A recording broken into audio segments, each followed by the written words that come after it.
Hey, hockey fans. Welcome to the Idiots Talk Sports podcast. I'm your host, Keegan. I'm joined by Eric. And today we're going to be breaking down the state of the Colorado Avalanche. In a bit of an overachieving performance, being eliminated by the Nashville Predators in 6 games in the Stanley Cup Finals this last year. We're going to talk about some bright spots today for the Avalanche and what some fans should be excited about moving forward. So, Eric, let's kick it off. What's the best part about the Colorado Avalanche today?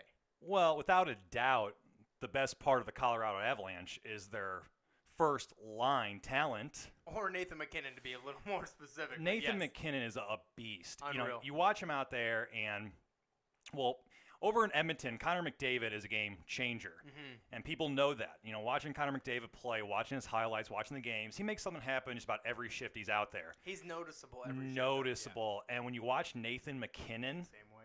Just out there, everything he does, the way he stick handles that puck, the way he makes plays happen, his shot, how fast he is, his awareness, the list goes on and on and on. And he's always giving it 110% out there. He makes everybody he plays with look awesome. I think that's a big, not to take anything away from Mikko Rantanen. He's a young kid, also big kid that looks great, but would he have had 84 points had it not been for Nathan MacKinnon during the regular season? I'd love to know the stat on how many plays of those 84 points, how many, and because, secondary assists don't always tell the story, but how many plays were set up by MacKinnon? And the same thing with Landeskog's stats as well. And, I think, you were talking about this, every play is quarterbacked off of McKinnon's back. Every single play. And if he doesn't get the secondary assist, he made the play happen, and maybe there's a deflection in front, or the point was taken from him. But that guy should have had, and he didn't play a full season last year, lost a couple of games. That was a 100-point season. This was Nathan MacKinnon's breakout season. It really and was. As you have said, this is a 100-point season because he only played 74 games. That's right. He was 8 games short of playing a full season. And 3 points short of 100. And he put up 97 points. Yeah. And, if you take a look at Nathan MacKinnon's career, he had a great rookie year. Mm-hmm. I think he won the Calder his rookie year. He was highly touted coming into the NHL, and he did not disappoint his first year in the league. In the past, I think it's been the past 3 seasons. I believe this was his 5th season in the NHL, if I'm not mistaken. Yeah. The middle 3 seasons, a little ups and downs, didn't look as bright as people thought he was going to look. And then this breakout season, it's crazy what he's done. And you look at his career shot totals. He averages 243 shots per season. Which is crazy. As a shooter. This season, in 74 games, he shot 284 times. So 41 more shots this year than previously. And an even crazier stat is his career shooting percentage is only a 9.4, whereas this year he shot a 13.7, which I believe is way closer along his lines than a 9.4. And an elite shooter in the NHL today. You look at the Ovechkins of the league, and they're shooting at 11, 12, 13, 14%. That's elite. Anything higher than that was a bit fluky. If you see a 20% season, it just too many goals went in for that particular player. And Nate MacKinnon shooting a 9.4. That's a guy who's and the fact that he's still putting up the points that he'd been putting up. Well, this past season he shot a 13.7. Right. Yeah. And he was rewarded. He was. He had 39 goals, which is nuts. And he is. And I don't think anybody's ever doubted what MacKinnon can do out there. It just, for some reason, never really happened for him. Like we said, the 9.4%. I think some of it, a lot of it, it's hard to say how much of it was puck luck, but I definitely think there was some of that at play. Something that MacKinnon, if he can work on anything, is, I guess, his face-off percentage. He has a career face-off percentage of 46.8. Not good. And that's the only area that he actually underperformed in this past season, which he had a 41.9. He might be a winger. you might want to try the wing. And going back to the Nashville series, he was definitely their bright spot as he was throughout the whole season. Really, that first line. Yeah. Again, you noticed him in every game. The only game you really didn't notice him was Game 6, and Nashville just brought the heat. They weren't going to lose that game. But that is the brightest spot of this team. Well, and the team's got good defense. Yeah. Their defense was solid, too. You watch these games, and you notice Nikita Zadorov. That guy. Big guy. Bright spot. Lays the body, which is something that Colorado needs. He had 278 hits last year. And has an offensive upside to him, And he's one of these guys Their defensive core is pretty good. And they've got two of the best prospects in the whole league right now, in Connor Timmons and Cale Makar. So Colorado on defense is more than set. I think their big problem, if you rewatch, but we just got done watching the game recaps. Jonathan Bernier lost 2 or 3 games for them, and Bernier had a couple of nice saves in the series, but bad goals. Bernier never disappoints.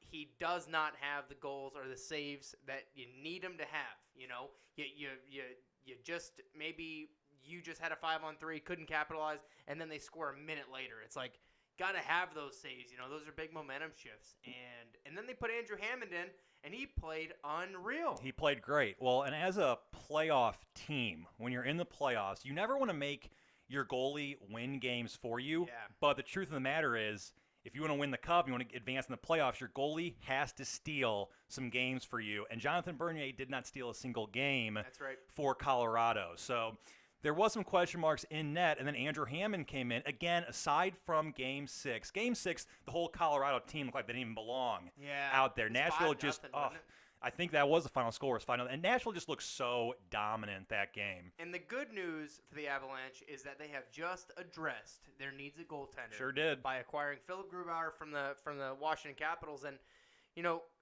who knows how that's going to turn out for the Avalanche. You see a lot of these backup goalies, the Cam Talbots, the Martin Jones.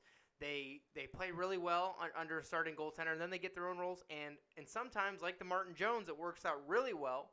And sometimes the Cam Talbot just doesn't have the saves, Well, and Cam Talbot really hasn't had a terrible year. Well, and this may be a little over the line and too harsh, but when you watch those first 4 games easy in the playoffs and they played Nashville again, does it get much worse than what Jonathan Bernier did? And again, that doesn't.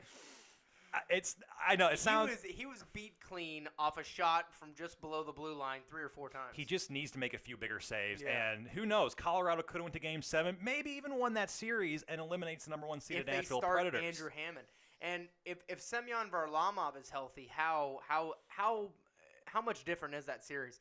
And mind you, we're saying all this, and Colorado only has 1 line. That's the thing. I mean, one of Colorado's biggest issues we noticed was depth scoring. Their first line is their production.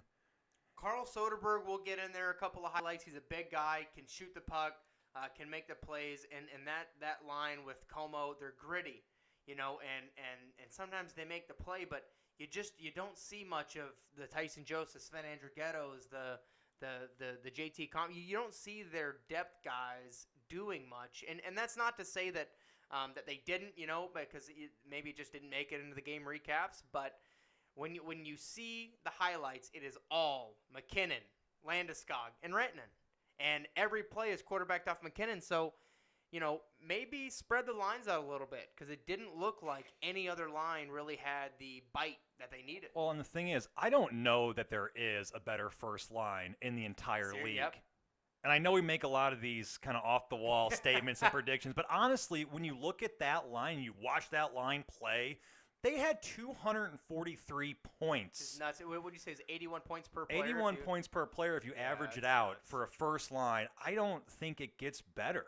We have not done the 9 hours of research that it's going to require to find out if any other team has that kind of points. But if you look at a team like Washington, they only had 2 of their 3 that had more than 75 points.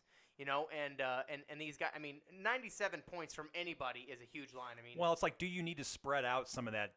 Yes, that power. Do you need to distribute that better? I think you could put anybody with McKinnon, and they're going to have 40 or 50 points. Literally anybody. I mean, you could call up a Colin Wilson, who is a phenomenal puck handler, has a lot of very flashy moves in his arsenal. You could call up a Colin Wilson, put him up with Rantanen and McKinnon, and you've still got an 80-point first line. Well, and Rantanen is a special player. He is. We're not saying he's not. He's a young kid. He's got a big body. Big shot. Big shot. He's very smart. He doesn't use his body, and I hope that's something as he progresses through this league, he starts to do a little bit more of, because I don't even know if he averages 1 hit per game. Yeah. I don't believe he does. And he's not big enough to do so. Not a physical guy, yeah. So he doesn't have to be this guy that throws 2, 3, 4 hits a game, but just get a little more physical. I think it's going to help his game out a ton. Mm-hmm. But yeah, moving on from that, like we had said, depth scoring's an issue. One of their strengths, and it's hard to kind of notice this. I guess it's not. Their power play, when you watch them, is great. Again, you have Rantanen, Landeskog, and McKinnon, their first line out there. For and 2 minutes. They were 8th in the league with a 21.96%, which is great. And also their penalty kill was 4th in the league at an 83.27. So their special teams do a great job. And, you know, the Avalanche are an interesting case because if they're in the East, they don't make the playoffs. And if you look at where the East is and where the West is nowadays, the West is not as hard to play in as it used to be. The game is evolving. The game is changing. And these speed games are beating all of the big games. And really, you know, the Avalanche are a very interesting team because they're so top-heavy, you know. And if you look at their defense is really good, and Varlamov can't stay healthy. And that's a big problem. And I think that's why you acquire a guy like Grubauer. But we'll talk about some free agents here. You know, I doubt Bernier's coming back. I don't know how. I don't see why they would bring him back. It doesn't make a whole lot of sense. I don't know how you justify bringing him back, and I don't know if you bring back Andrew Hammond. Both these guys are unrestricted free agents, and Andrew Hammond looked great. I mean, he's like a playoff goalie. You know, just keep him in the minors until playoff starts, and he's going to put up a .920. Well, but on paper, Varlamov and Grubauer is a good 1-2 punch. It's a fantastic 1-2 punch, and the only issue would be and Grubauer's never had a problem with injuries, I'll say. He's never had a huge workload, and that's going to be the most exciting thing to watch as a Colorado fan is how does this guy adjust to a little more of a workload. Last year was his first year that they threw him a few more games because Holtby wasn't playing well down the stretch, and arguably Grubauer is why they made the playoffs because he played well when Holtby wasn't. And that's what you need in this league. It reminds me a lot of kind of the NFL maybe 10 years ago or so where a lot of teams are switching to the 1-2 running back combo. It wasn't just having one guy who had, you know, all the touches during the season. You needed, you know, a big guy to run the short distances. And then I think of the Tennessee Titans. I don't even remember the two guys' names, but you needed that 1-2 punch. It's the same in the NHL now. You need two goalies. It's just getting so competitive. Professional sports are getting crazy, better and better. Crazy competitive. The kids, I don't know what they're putting in the Wheaties, but you got these 19, 20-year-old kids who are playing with grown men out there. And, you know, so with that said, I think Colorado has some questions in free agency coming up. Blake Como, an assistant captain, a real character guy for them, not a big points guy. He's an unrestricted free agent. Do you bring him back? If so, what do you bring him back at? Well, I think this is going into Colorado's third line. I believe Blake Como plays on their third line. They got a pretty good third line. When you look at them, it's not bad. You know, they're gritty. They are gritty. And what kind of importance is he on Colorado? It's a big question mark. You know, and that's a guy where you just. In this league, you wanted the question you ask is who else could you bring up to maybe have a chance? I mean, you've got a bunch of 20-year-old, 19, 18-year-old kids playing in your minors who are maybe coming out of juniors. Do you give one of them a chance, you know, in place of a guy like Blake Como? You know, it's kind of like, you know, teams like signing David Backes to big contracts. How good is that going to look in 2 or 3 years? David Backes is a heck of a guy, a leadership guy, a big voice in your locker room, but when they're 37, 38, 39, 40, I mean, you know, Blake Como's 32, so bring him back in a couple years maybe. I don't think it's the end of the world either way for Colorado. I think no matter what they do on that particular player, it's not going to impact them too much one way or another. I know we said one of their weaknesses was depth scoring, but their biggest weakness, it appeared, was the goaltending, and hopefully they got that resolved. You know, this team, they've got great defensemen, young defensemen coming up. Their defensive prospect pool is great. So you're going to be set on the blue, or it appears you're going to be set back on the blue line. Hopefully the goalie situation's figured out. So when it comes to these depth scoring guys, that's probably third on the list of most importance in my mind. Well, I think you can trade out some of these defensive prospects for depth scoring. You know, and speaking of depth scoring, Matt Nieto, a restricted free agent with arbitration rights, 26 points this season, 74 games. What do you bring him back at? I think Matt Nieto is kind of an important guy. He's fast, has a lot of speed, came over from the Sharks. But, you know, you can't – it's tough in this league. More and more guys are getting more and more money and more term. And you don't want to sign a guy like that to a big 5-6 year deal because you just never know how it's going to turn out when you have these younger kids on these entry-level deals who are waiting for that kind of call-up. And I think if you're Colorado, you think about trading out a Tyson Barrie, and acquiring a big second-line guy who's going to play minutes for you, who has some offensive flair, who has some potential talent to really address some of these needs. Well, Tyson Barrie actually puts up a lot of points. He's valuable. He played 68 games last year. He had 14 goals, 43 assists for 57 points. The thing with Barrie is, you look at his plus-minus the past year, he was a -15, and over his career, he's a -56. Well, I think it's tough when you've got these guys playing big minutes. Like, if you look at Erik Karlsson's plus-minus, it's abysmal. It's not good. And that's because they're playing big minutes. They're expecting a lot from him. But you have so many guys.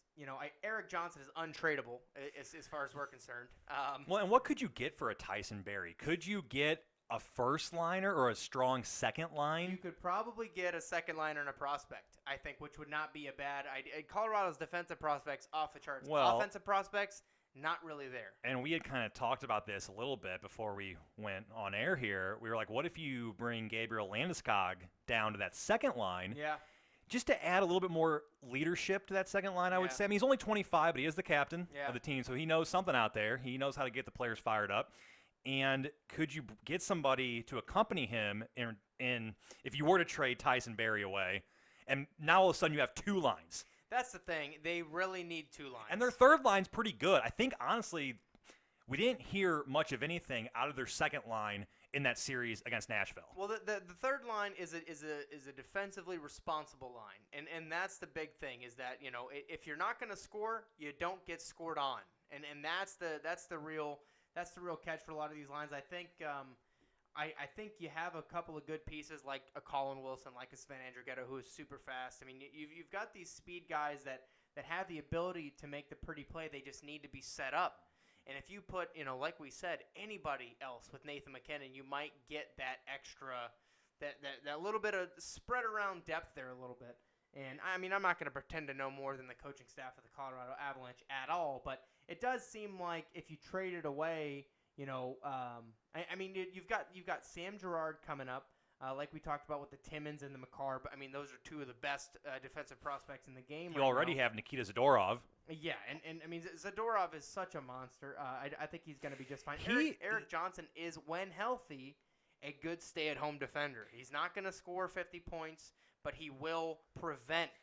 Zadorov is noticeable out there. And that's something when you watch them play, you notice that guy. Like, who is that guy back there on defense? Oh, that's Nikita Zadorov. Yeah, he's 6'5", 220. I mean, he's a huge guy.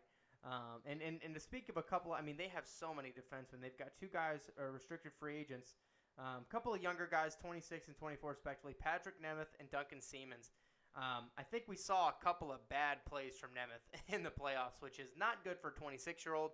If you're 22, 23, I mean, you're a young guy. I think, Nemeth needed to look a little better in the playoffs. I'm sure they qualify him and bring him on at a pretty low rate. But, I mean, you've got a lot of guys under contract, if you're the Colorado Avalanche. So it might be time for a big shakeup. It might be time for a big trade. Well, I don't know that you need to shake too much up. I think, like we had said, could you get rid of a guy like Tyson Barrie since you have so much depth back there? You're gonna have so many of these young defensemen coming up. You look like you're going to be. If you're Colorado, it looks like you're obviously your first line set. Your defense looks set. You just addressed some goaltending issues. Yeah. So, the thing is Colorado could make the playoffs next year. Could make the playoffs next year. I'm still going to put them in the fringe playoff contender spot. I think that they've always, I think 3 or 4 years ago I was telling people, you wait, Colorado's going to win this cup. And it must have been right after Nate McKinnon's huge rookie year. I'm just like, these guys are so incredibly talented, so fun to watch, and now they've got an addition like Rantanen, and it's like, they're going to win the Stanley Cup. And then for some reason it didn't seem like they had any of that development where in other places that they needed it. Well, I think they took steps this past season. I think if you're a Colorado fan, it's exciting what they were able to do this past season. Go to 6 games. They were 2 or 3 years ago when they finished last. Yeah.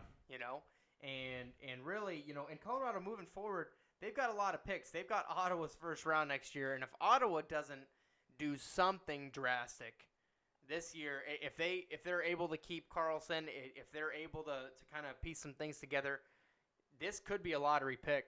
This could be a top 5 pick. Yeah. In next year's draft. This could be a pick for Jack Hughes, who is potentially a franchise defender, which that's the last thing that Colorado needs. But if you pick a guy like Jack Hughes, you can immediately move out, someone who is extremely valuable to somebody else's franchise. And really, it's a good time to be a Colorado Avalanche fan. I think Joe Sakic's doing a heck of a job here. Well, and real quick, Yeah. let's say Nathan MacKinnon puts up a 90-plus Which I think he will. point season next season. How underpaid is he? How great of a contract. I mean, it's not great for Nathan MacKinnon. 6 times 6. Yet he's only making $6 million for a guy that's would have had over 100 points. Nate MacKinnon. That's a beautiful thing about Colorado is that Landeskog's making 5.5. Well, not a bad contract. They've got MacKinnon locked up at that price for 4 more years. 5 more years. So Nathan MacKinnon could be the most underpaid 27-year-old coming out of that. I mean, Nate MacKinnon is going to potentially be like a John Tavares that we see right now. JT is 27-28. Yeah. And he's about to get paid. And if MacKinnon strings together another 4 or 5 seasons like he had last year, I mean, this guy is going to be, at this time, looking forward, he's going to be a $15 million player. Yeah. Because the salaries go up every year. And I think as the years go on, contracts either look really good or really bad. And there's no way this one's going to look really bad. Well, and the bottom line is, if you're a Colorado Avalanche fan, you have nothing to worry about. You're a fringe playoff team from the looks of it. You may make the playoffs, you may not. But I think, this organization, it's in good hands. Like you had said, Joe Sakic's making the right moves. They're looking up, and it's exciting. So, with that said, we appreciate anybody listening to the state of the Colorado Avalanche here. And like we said, it's an exciting time to be a fan. And tune in for the 2018-2019 season. With that, thanks, everybody, and have a great day.